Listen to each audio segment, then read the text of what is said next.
정보가 있는 시사 토크쇼 장윤선의 팟짱.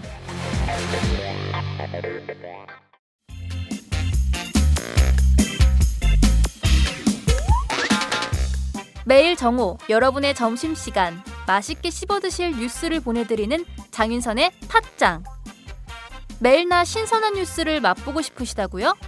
보수 언론이 대충 훑고 지나간 뉴스 그 이면의 진실을 알고 싶으시다고요? 그렇다면 여러분의 곁에 장윤선의 팟짱이 있습니다. 좋아요와 구독하기로 응원해주세요.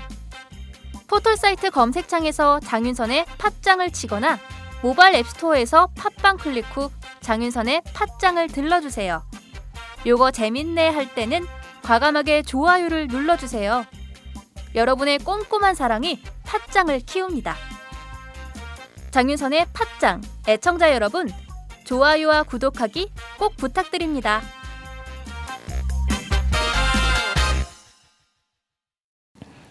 안녕하세요. 장윤선입니다.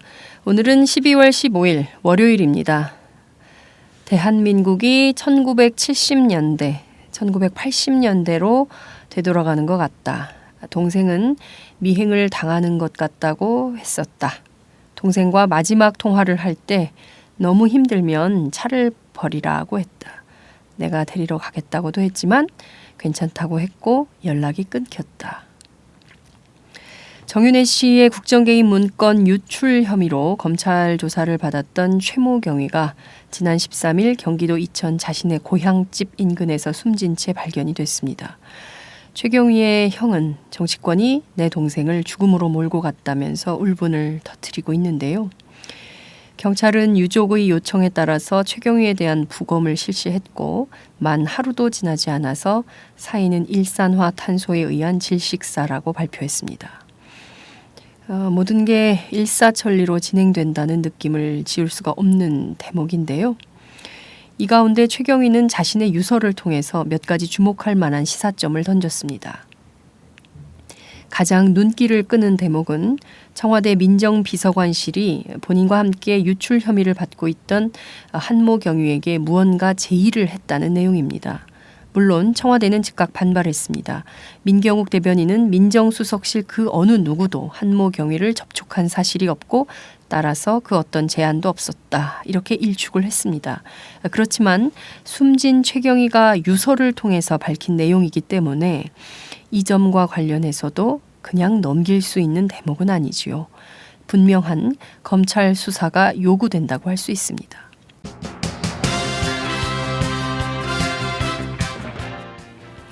팟짱은 오늘 모두 두 꼭지를 준비했습니다. 매주 월요일 만나는 고정 코너죠. 김창수 코리아 연구원 연구위원과 김종대 디펜스 21플러스 편집장님을 모시고 박근혜와 조연아 그 닮은 꼴 5가지를 분석해봤습니다. 어떤 점에서 그럴까요? 함께 들어보시겠습니다. 정윤회 씨의 국정개입 문건 파문 벌써 4주차로 접어들고 있습니다. 이 사건 진정기미는커녕 점점 일파만파 더욱 커지고 번지고 있는 상황인데요. 무엇보다 이 사그라들지 않는 국민적 의혹은 날로 점점 커져만 가고 있는 상황입니다. 이 가운데 권력의 핵심인 김기춘 청와대 비서실장, 과연 국정 상황의 컨트롤 타워로서 무엇을 하고 있는 것일까요? 오마이뉴스 최지용 기자와 함께 지난 주말 벌어진 정윤회 문건 파문 그 사건 속으로 들어가 보도록 하겠습니다. 팟짱 시작합니다.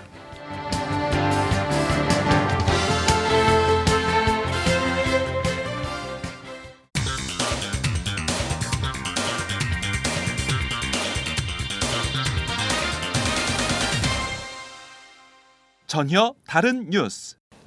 전혀 다른 뉴스 시작하겠습니다.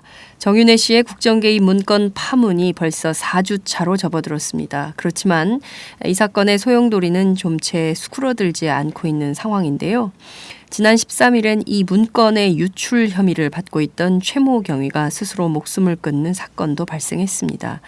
오늘도 오마이뉴스 정치부 최지용 기자를 연결해서 관련한 자세한 소식을 알아보겠습니다. 최 기자 나와 계신가요? 예, 오마이뉴스 최시용입니다. 네, 주말 사이에도 굉장히 많은 일이 있었습니다. 일단 상황 정리를 좀 해보도록 하지요. 자, 우선 최경희가 자살을 했습니다. 예, 최경희가 자살을 한 것은 상당히 안타까운 일인 것 같습니다. 검찰 수사가 무리하게 진행된 면이 있었고요. 네. 그거에 앞서서 단순히 검찰 조사뿐만 아니라 청와대에서 이 그림을 만들어가고 있었습니다. 그래서 자체 조사를 통해서 유출 경로가 우리가 조사해봤던 이런 식으로 유출이 된 것 같다라고 청와대가 가이드라인처럼 제시를 하니까 검찰이 그거에 맞춰서 수사를 진행을 하고 있었고 구속영장을 신청을 했는데 그것이 기각이 되면서 네. 이 무리한 수사라는 비판이 계속 일고 있는 상황에서 최경희가 자살까지 하게 되면서 더 큰 사건의 파장이 일고 있는 것 같습니다. 네. 어제 일요일 유가족들이 네네. 유서를 공개를 했습니다. 처음에 이제 공개한다 만다 이런 얘기가 있었는데 유가족들은 우리가 그런 거를 공개하지 않을 이유가 없다라고 이제 이야기를 했고요. 이 유서 내용 때문에도 상당한 또 파장이 예상이 됩니다. 지금 유서 내용을 계속 한번 살펴봐야 될 것 같은데요. 네. 우선은 여러 명한테 유서를 남겼습니다. 가족들에게, 네. 자기를 아는 모든 이들에게 이런 식으로 해서 유서를 남기셨는데요. 유가족들이 이제 가족들에게 남긴 메시지를 다 빼시고 이제 남은 부분들만 공개를 했습니다. 첫 번째로 좀 눈에 띄는 게 세계일보 모 기자와 조선일보 모 기자를 네. 언급을 했습니다. 둘 다 이번 사건을 상당히 주도적으로 보도하고 있는 기자들인데요. 네. 두 사람을 언급을 하면서 그 중에서 자기가 만난 기자들 중에서 진정성이 있었던 이들은 이 두 사람이다. 그러는데 세계일보가 쓴 기사로 인해서 내가 힘든 지경에 오고 조선일보에 내가 좋아하는 이 기자는 나를 문건 유출 주범으로 몰고 가서 힘들다라는 네. 내용을 썼습니다. 네. 언론 보도에 의해서 상당한 스트레스를 받고 있었던 거라는 걸 짐작할 수가 있고요. 네. 더 좀 파장이 예상되는 부분은 여기입니다. 같이 이제 문건 유출 혐의를 받고 있던 한모경에 대해서 네. 민정비서관실에서 너에게 그런 제의가 들어오면 당연히 흔들리는 것은 나도 마찬가지일 것이다. 네. 라는 말을 했습니다. 이게 어떤 제의인지 이게 참 구체적으로 적혀있지 않지만 어쨌든 한모경이라는 또 다른 용의자는 민정비서관실에서 어떤 제의를 받았고 네. 그런 제의를 나도 받았다 한다면은 흔들리는 건 마찬가지일 거다 이런 식으로 이야기한 겁니다. 그래서 네. 어떤 제의를 민정비서관실에서 했는지 네. 이게 좀 더 밝혀져야 될 부분인 것 같습니다. 그래서 최경희는 이런 말을 하면서 회사의 명예를 지키고 싶었다라고 네. 이야기했어요. 여기서 말하는 회사는 이제 경찰 조직을 말하는 거겠죠. 네. 경찰 조직의 명예를 지켰으면 좋겠다라고 했습니다. 그거에 앞서서 이런 말도 했습니다. 경찰 생활을 하면서 많은 경험을 했지만 이번처럼 힘없는 조직임을 통감한 적이 없다. 네. 힘없는 조직의 일원으로 이번 일을 겪으면서 많은 회한이 들기도 했다라고 이야기했습니다. 네. 경찰이 이번 문건 유출에 경찰 조직도 이 문건 유출에 이 두 사람이 주범으로 몰리면서 경찰 조직 자체도 지금 상당히 반감을 가지고 반발하고 있는 상황이라고 하는데요. 그런 심정들이 좀 반영이 된 게 아닌가 싶습니다. 이에 대해서 좀 청와대 쪽에서 입장이 어제 나왔습니다. 네. 한모경위와는 아무런 접촉이 없었다라는 이야기입니다. 그거 되게 원론적인 해명을 했는데요. 네. 유서에 이런 글이 남겨져 있다는 것은 단순히 청와대 해명만으로는 좀 부족한 것 같습니다. 네. 이를테면 몇 가지 포인트가 좀 있는 것 같습니다. 우선 그 유서를 통해 유서 분석을 좀 해보자면요. 우선 최경희가 스스로 목숨을 끊기로 결정을 한 다음에 이 사건은 상당한 퍼즐 맞추기이다. 그래서 이제 자신의 어떤 그 유출의 유출의 범인으로 이제 지목을 하고 짜맞추기 수사를 하고 있다. 그것에 대해서 억울해하는 어떤 본인의 이제 심경토로가 있는 것 같고, 그리고 이제 특별히 이를테면 한경위에 대해서 그 회유 전략을 썼다는 부분. 이를테면 이것은 청와대가 수사에 대한 가이드라인을 치고 있다에 대한 비판이 굉장히 많았는데 그 비판을 넘어서 사실상 청와대가 수사에도 개입한 것이 아니냐 이런 의혹도 충분히 제기가 될 만한. 개입을 넘어 조작이라고도 의심할 수 있는 그래요. 발언이죠. 예.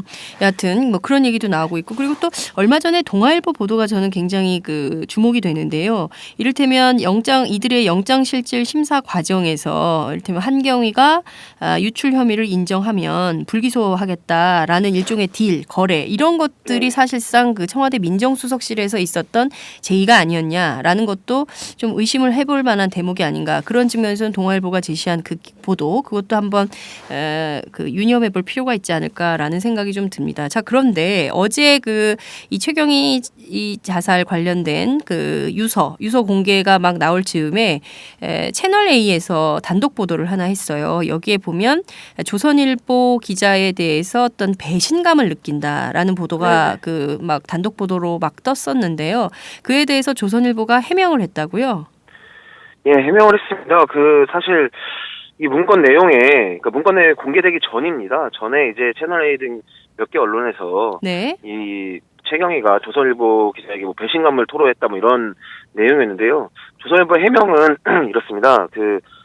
조선일보 기자의 실명이 들어가는 부분 등이 짜집기 돼서 본문의 맥락과는 상관없이 보도가 나오고 있다라고 이야기를 했습니다. 네. 근데 이제 유서 내용이 공개되지 않았습니까? 실제적으로 조선일보 기자의 실명이 이제 거론이 됐고요. 네. 그거에 대한 배신감이라는 단어가 들어가 있지는 않지만 자신을 주범으로 몰아가고 있는 그러니까 청와대가 제시한 또 검찰이 이 짜맞추기 수사를 하고 있는 과정에서 조선일보 역시 나를 주범으로 몰아가고 있다라는 부분에 대해서 분명하게 표현을 했습니다. 조선일보 쪽에서 이게 짜증기라고 했지 배신감이라는 단어가 없다는 이유로 이게 짜증기라고 말하기는 좀 약간 무리가 있어 보입니다. 그렇죠. 내용상 보면 사실 조선일보가 계속 그런 보도를 했거든요. 최경희가 유출자라고 보도를 했기 때문에 그에 대해서 우리는 뭐 배신감이라는 단어 그 유서에 배신감이라는 단어가 없을 뿐이지 실질적 내용은 그 내용을 그대로 담고 있는 것이기 때문에 이에 대해서 해명의 여지가 있을까라는 생각도 반론도 가능한 영역이 아닌가 싶은데요. 이재만 총무비서관이 조사를 받았어요. 그런데 아무도 몰랐습니다. 기자들이. 그렇습니다. 네. 어제 일인데요, 이것도요. 네. 고소인으로서 이제 조사를 받았습니다. 네. 그 조사 사실을 알게 된 것은 이제 수사관이 이제 기자들을 모아놓고 이제 브리핑하는 시간에 이재만 비서관이 현재 조사를 받고 있다라고 이야기를 해가지고 이제 알려지게 됐습니다. 그래서 1시간이나 넘어서 알려줬다면서요? 네, 그렇습니다. 한참 조사가 진행 중일 때 공개를 했습니다. 이 내용을 좀 살펴봐야 될 것 같아요. 이재만 비서관이 검찰 라인에서는 지금 어떻게 이야기했다라고 말이 나오고 있지는 않은데요. 나오면서 조사를 받고 나오면서 기자들과 문답을 잠깐 했습니다. 예상했던 대답들을 한 것 같습니다. 전혀 그 문건에 있는 내용은 전혀 사실이 아니다. 그러니까 세계일보가 보도한 문건은 전혀 사실이 아니다라고 부인을 했고요. 그 밖에 정윤혜 씨랑 최근 연락한 적 있냐라는 질문에 최근에 연락한 적 없다. 이 최근이란 범위가 언제인지 모르겠지만 지난 4월에 한번 통화를 했다는 거는 이야기가 확인이 됐었죠. 된 거죠. 예. 네네. 그리고 문고리의 권력이라고 지목이 되는데 어떤 입장인가 이런 질문을 했습니다. 여기서는 근거가 없는 전혀 사실과 다른 용어다. 이 문고리 권력이라는 용어 자체가 그렇게 답변을 했고요. 최근에 이제 그 문체부의 인사에 개입했다라는 이 의혹도 받지 않았습니까? 네, 그렇습니다. 특히 김종 차관. 문체부 차관과 관계가 있고 김종 차관을 통해서 문체부 인사에 개입했다라는 의혹에 대해서 이제 어떻게 생각하냐라고 물었을 때는 전혀 알지 못한다고 했습니다. 이거 김종 차관을 전혀 알지 못한다는 건지 인사청탁을 전혀 알지 못한다는 건지 어떤 의미인지 모르겠지만 그렇게 대답을 했습니다. 그리고 기자들이 많은 질문을 던졌는데요. 결국 다 부인을 했습니다. 언제 만났냐? 최근 정윤혜 씨 만난 게 언제냐라고 하는 질문에는 너무 오래돼서 기억나지 않는다라고 했고요. 택시를 타고 이제 돌아갔는데요. 미리 콜택시를 불러놓고 기자들과의 문답을 최대한 피하면서 차량이 빨리 올라타서 떠나는 모습을 보여줬습니다. 네. 자, 우선 뭐 몇 가지를 좀 따져봐야 될 것 같은데요. 이재만 총무비서관이 출석해서 한 얘기, 그러니까 그것은 뭐 검찰에서 12시간 조사받은 내용을 저희가 다 알 수는 없지만 어찌됐든 이재만 총무비서관이 나가면서 조사를 받고 나가면서 밤 9시 반에 기자들한테 얘기한 것은 기존에 본인이 주장해왔던 내용을 그냥 되풀이 반복하는 수준에 불과했다. 이렇게 좀 그렇습니다. 평가를 해볼 수 있을 것 같습니다. 그러니까 문건에 등장한 내용은 전혀 사실이 아니고 문체부 국과장 인사에도 전혀 개입한 바도 없고 알고 있는 내용이 전혀 없다. 이렇게 주장을 한 것인데요. 그래서 무엇보다 한겨레 보도가 저는 굉장히 인상적이던데 이게 큰 기사는 아닌데 말이죠. 네네. 이를테면 검찰이 고소인과 참고인 그 출석 시간을 밝히지 않는 걸 원칙으로 한다라고 얘기를 해오긴 했지만 이 법무부 훈령을 보면 이것은 반드시 이 대통령실 비서관 이상은 공적 인물이고 이것은 소환 사실을 알려줘야 되는데 이것조차 하지 않은 것은 검찰이 이것을 뭔가 좀 봐주게 하려고 했었던 것은 아니냐라는 의혹을 가져볼 수 있는 대목 아닌가 싶은 생각이 드는데요. 저 충분히 의혹을 가져볼 만하다고 보고요. 네. 일관성이 없습니다. 검찰의 말이. 네. 일단 뭐 이 개인 그냥 일반 공직자가 아닌 개인일 때야 뭐 그런 경우가 있을 수 있겠지만 네. 그 정식으로 공직에 있는 사람을 소환할 때는 통보를 해야 되는 게 당연한 것이고요. 네. 검찰 출입 기자들 사이에서도 이 문제가 상당히 거론되고 있는 것으로 저 알고 있습니다. 그래서 그 기사 때문에 네. 지금 그 3차장이 네. 특수부 3차장이 기자들의 전화를 받지 않겠다라고 선언을 하기도 했다고 합니다. 아, 그러니까 한겨레 이 보도 때문에 앞으로 네네. 기자들이 전화해도 네. 그 취재에 응하지 않겠다라고 3차장이 얘기를 했다는 거죠. 그렇습니다. 아, 이게 무슨 태도입니까? 정말 그 기본적으로 이게 국민들의 알 권리를 추구하는 조직이 맞나 싶은 생각이 들 정도인데요.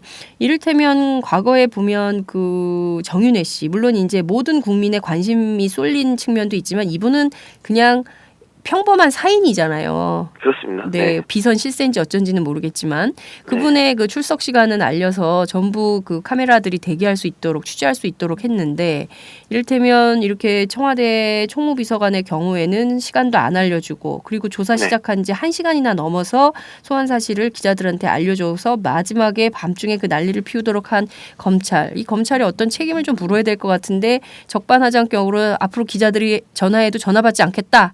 라고 하는 태도는 도대체 어디서 나오는 건지 도대체 국민들을 어떻게 알길래 그런 식으로 얘기하는 건지 다시 한번 생각해보지 않을 수 없다 이런 생각이 좀 듭니다. 네. 자, 오늘 그 사실 조중동 보수 언론은 앞다퉈서 아베의 그 총선 압승 소식을 다루고 있는데요. 조선과 중앙의 사설이 눈길을 끈다고요? 네, 그렇습니다. 동아일보도 지적하는 사설을 내놨는데요. 조중동을 묶어서 한번 살펴보겠습니다. 네.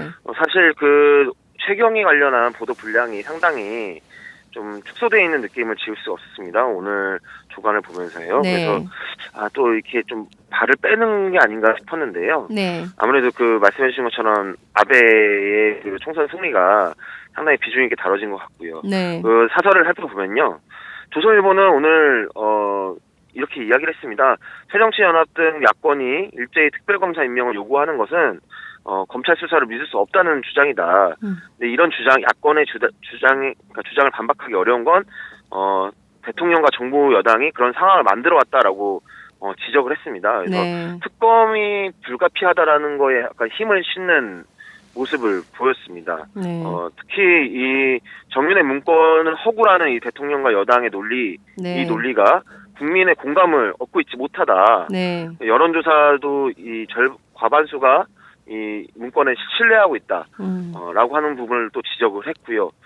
또 이 최경희 자살을 언급을 하면서 이 문건의 실체적 진실과는 무관하게 이 사건을 끌고 갈 수밖에 없는 상황이 돼버렸다라고 이제 평가를 했습니다.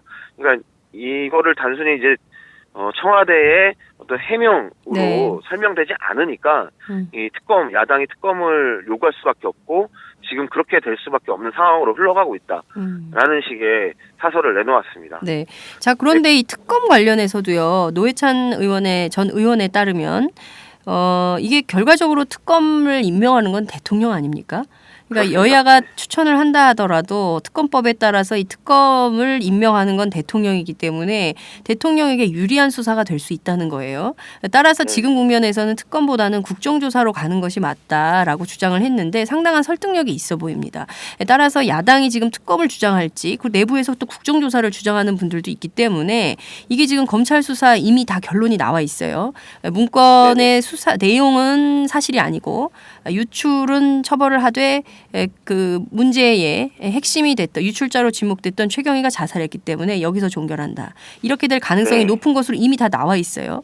사실 오늘 박지만 회장이 출석할 예정인 걸로 알려지고 있지만 사실상 이것도 요식행위에 불과한 거 아니냐 이런 비판도 벌써 나오고 있는 상황입니다. 따라서 국정조사로 좀 정치권이 방향을 좀 틀어야 되는 거 아닌가라는 생각도 좀 들긴 하는데요. 네네. 네, 자, 이 부분에 대해서는 좀 논의가 어떻게 되고 있습니까? 오늘 아침에 그 회의를 부분은, 했죠? 네. 네네. 회의도 그 두 가지 동시에 요구하고 있는 건 맞습니다. 네. 국정조사 특검을 동시에 요구하고 있는 이유는요. 노회찬 전 대표의 말도 일리가 있지만요. 네. 국정조사를 하게 되면 사실 조사 범위가 한정적일 수밖에 없습니다. 특히 여기에는 이제 민간인까지 얽혀 있는 사안이다 보니까 네. 공직에 있지 않은 사람들, 쉽게 말하면 박지만 회장이라든가 정윤회 씨라든가 이런 사람들 같은 경우는 국정조사로서는 좀 조사할 수 있는 범위 안에서 충분한 조사가 이루어지기 좀 어렵다라는 게 있고요. 근데 국정조사는 이제 야당 의원들이 직접 하기 때문에 어느 정도의 어떤 진정성이나 신뢰성이 담보된다라는 장점은 또 있습니다. 네. 양쪽이 다 제가 생각했을 땐 두 개를 다 해야 되는 부분인 것 같고요. 여러 가지로 볼 때 제도적 한계가 있어 보이네요. 그렇습니다. 예. 맞습니다. 네, 그 조선일보 사설을 마저 좀 말씀드릴게요. 네. 이 조선일보 사설이 거기서 그치는 게 아니고요. 그 국정 운영을 정상화할 방안을 찾아야 한다라고 하면서 김기춘 청와대 비서실장의 퇴진이 쇄신의 출발점이 돼야 한다라고 이야기를 했습니다. 네. 여기에는 이제 문고리 3인방은 물론이라는 말까지 붙여가면서 네. 지금 이 사건에 연루된 청와대 인사들의 그 쇄신, 그러니까 네. 경지를 촉구를 했습니다. 네, 이거 비슷한 내용으로 중앙일보도 오늘 사설을 내놓았습니다. 네. 우선은 최경희가 스스로 목숨을 끊으면서 이제 민정비서관실의 제의라는 말을 했기 때문에 네. 이 수사 자체가 짜맞추기식 수사라는 오명에선 벗어날 수 없다라고 규정을 했고요. 네. 이 문건 유출과 관련한 문건 유출이라는 용어를 계속 사용합니다. 네. 이 문건의 내용이 무엇인지 밝히는 게 핵심이다, 본질이라는 걸 잊지 말아야 한다라고 강조하면서 역시 김기춘 비서실장과 이 관련자들의 인적 쇄신이 필요하다라는 네. 지적을 했습니다. 네. 아까 말씀해주신 그 이재만 수석과 관련한 이재만 비서관 관련한 그 비판 지점이 있지 않습니까? 네네. 이거를 오늘 동아일보가 사설로 지적을 했습니다. 네. 특히 문고리 3인방 중에 한 명이 이재만 대통령 총무비서관을 고소인 자격으로 소환 조사했는데 사전 조율을 통해서 취재진이 기다리는 포토라인에 서지 않고 검찰 청사로 들어갔다. 네. 검찰이 특별히 신경을 써준 덕분이다라고 이렇게 하면서 검찰의 이런 행태를 좀 지적을 했습니다. 이 조중동의 움직임이 약간 심상치 않은데요. 제가 봤을 때는 이번 사설로 그치지 않고 아마 지속적으로 검찰이나 청와대를 이 보수 언론에서 압박하는 모습을 보게 될 것 같습니다. 네. 자, 조중동이 이렇게 했는데 그 다음 스텝이 청와대에서 어떻게 나올지 좀 지켜봐야 되겠네요. 그렇습니다. 자, 그 노컷뉴스에서 김기춘 비서실장 어떻게 다뤘습니까? 네, 오늘 주목해 봐야 될 보도 중에 한 가지인데요. 이 문건을 작성했던 박관천 경정 있지 않습니까? 네. 박관천 경정을 이제 김기춘 비서실장이 직접 인사 조치를 했다라는 내용입니다. 네. 네, 사실 이게 박관천 경정이 이 문건을 작성하고 이 문건이 김기춘 실장까지 보고된 다음에 어떤 조치도 이루어지지 않았고 오히려 박관천 경정이 이 경찰로 복귀하는 좌천성 인사를 받았다는 것은 이미 익히 알려진 사실입니다. 그리고 그 과정에서 청와대에 어떻게 보면은 최고 그 인사인 김기춘 실장이 어느 정도 개입이 돼 있을 거라는 짐작은 충분히 됐었지만요. 네. 이게 김 실장이 아주 적극적으로 이 박관천 경정의 인사에 개입한 정황이 드러났기 때문에 의미가 있다고 보여집니다. 네. 조홍천 전 그 공식기관 비서관이 검찰에서 진술을 한 내용을 바탕으로 보도가 이루어졌습니다. 문건을 보고한 이후에 네. 그 김기춘 실장이 며칠 뒤에 정식 라인을 통해서 박건천을 자르라는 지시가 내려왔다라고 이제 진술을 했고요. 다만 조전 비서관은 이게 박경정이 박지만 회장을 담당하고 있으니까 지금 현재 네. 후임자가 올 때까지는 바로 자를 수 없다라고 이제 얘기를 했습니다. 근데 설 연휴, 그러니까 당시 2월 달이죠. 2월 이후에 김기춘 실장이 직접 조홍천 비서관에게 전화를 걸어서 네. 교체를 직접 지시를 했다고 합니다. 두 번, 그것도 두 번이나 전화를 했다고 하고요. 예. 김기춘 실장이 그래도 박경정은 어떻게 경찰 파견은 청와대 제 말단 직책이라고 할 수 있는데요, 거의. 네. 근데 이거를 이제 비서실장이 이제 신경 써서 이제 인사 조치를 했다는 거에 대해서 좀 의구심을 좀 제기할 수 있을 것 같고요. 네. 이런 부분에서 김기춘 실장이 뭔가 눈치를 봤던 게 아니냐라는 의혹이 또 제기되고 있습니다. 네. 자, 지금 보면 이게 지금 삼각편대예요.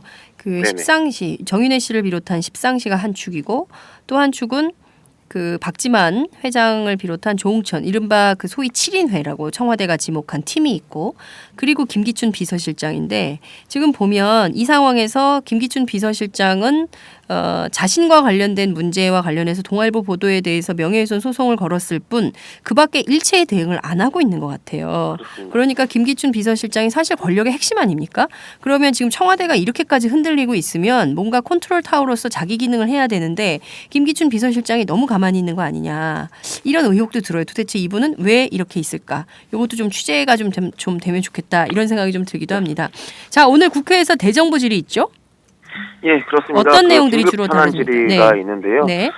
지금 파동이 일고 있는 이 문건, 정윤회 씨 관련 문건 유출, 그리고 최경위의 자살건 등등이 문제가 제기가 될 걸로 보이는데요. 이 밖에도 이명박 정부의 자원외교 문제 네. 등등이 제기될 걸로 보입니다.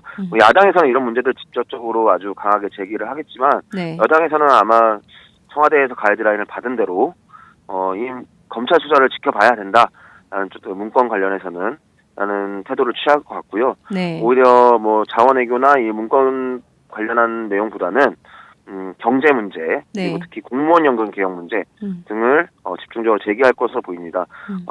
야당은 지금 현안들을 집중적으로 질의하고, 여당은 그거에 약간 물타기하는 모습으로 나올 것 같습니다. 네, 어떤 대정부 질의가 될지 안 봐도 그림이 그려지는 상황입니다. 자, 앞서 지적해 주신 대로 박지만 회장이 오늘 출석을 할 걸로 전해지고 있는데요. 어떤 조사 내용이 오갈 것으로 전망이 좀 나오고 있습니까? 예, 오후 2시 반에 검찰에 출석을 한다고 하고요. 네. 이 박지만 회장 같은 경우는 이 문건의 유출 부분과 박지만 회장이 어떻게 세계일보 기사를 통해서 100여 건의 문건을 봤다라는 보도가 있지 않았습니까? 네. 그거 관련한 질의를 이제 검찰이 집중적으로 할 것 같고요. 네.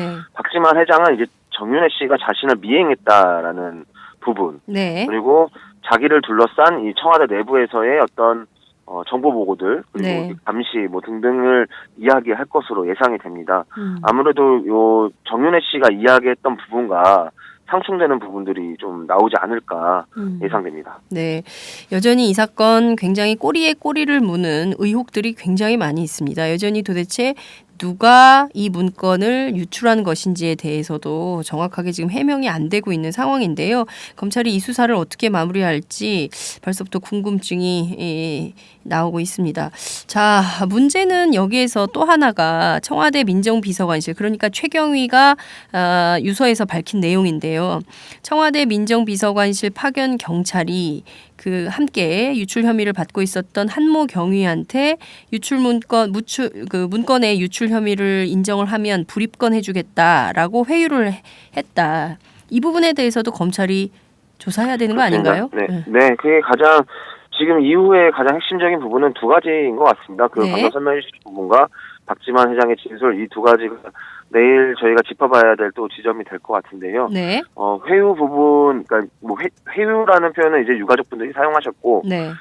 유서에는 이제 민정비서관실의 제의라고 이제 써 있었습니다. 네. 이 제의가 무엇이냐? 지금 얘기해 주신 대로 사실 너가 죄를 뒤집었으면은 뒤를 봐주겠다. 상식적으로 생각을 한다면 네. 그런 제의가 될 가능성이 높아 보이는데요. 네. 정확하게 어떤 제의인지는 밝혀지지 않기 때문에 언급하기는 어렵지만, 이후에 밝혀지는 것이 문건의 내용을 입증하는 걸 떠나서 지금 청와대가 이 사건을 어떻게 지금 덮으려고 하는지, 네. 어떻게 대처하고 있는지 등등이 밝혀질 것 같습니다. 사실 지금 일각에서는 청와대가 더 이상 이 사건에 대해서 언급을 하지 말아야 된다. 자꾸 청와대에서 나오는 메시지가 가이드라인이 있으니까요. 네. 그런 지적들이 계속 나오고 있는 상황입니다. 네. 그런데 또 상황이 되면 청와대가 계속 나서서 어떤 입장 같은 거를 얘기를 언론을 통해서, 보수 언론을 통해서 청와대 입장이 계속 나오고 있으니까 주목을 안 할 수가 없어요. 네. 알겠습니다. 그러니까 해명 차원은 충분히 가능한데요. 네. 자기네가 자체 감찰을 해가지고 경찰관을 통해서 유출이 된 것 같다라든가 사실 수사에 개입할 수 있는 듯한 이런 메시지는 최대한 자제해야 될 것으로 보입니다. 네, 네, 알겠습니다. 자, 최 기자 고맙습니다. 예, 감사합니다. 네, 오늘 말씀 여기까지 듣도록 하겠습니다. 지금까지 오마이뉴스 최지용 기자와 함께했습니다. 안녕하세요. 장윤선의 팟짱 애청자 여러분. 저는 김병기입니다. 전에는 편집국장이었는데요. 지금은 10만인 클럽 회원이자 본부장 맡고 있습니다. 그런데 10만인 클럽이 뭐지? 이렇게 궁금해하시는 분들 많으실 겁니다. 오마이뉴스에 자발적으로 구독료를 내는 시민들의 모임입니다. 지금 매월 후원해주시는 분이 몇 명이죠? 8,000명이요. 아, 그럼 앞으로 몇 명을 모아야 합니까? 10만 명이요. 아, 참, 갈 길이 멉니다. 그런데 조중동 구독자는 많게는 100만. 이래서 진보 언론 살아남을 수 있을까요? 아, 10만인 클럽 후원으로 만들어지는 팟짱 응원하고 싶으시다고요? 지금 전화주세요. 02-733-5505로 전화하셔서 내 손번호 274를 꾹 누르세요. 오마이뉴스 기사의 모든 기사 하단에 동그란 주황색 배너를 누르셔도 됩니다. 여러분들의 참여로 팟짱이 웃음소리 더 커질 수 있습니다. 감사합니다.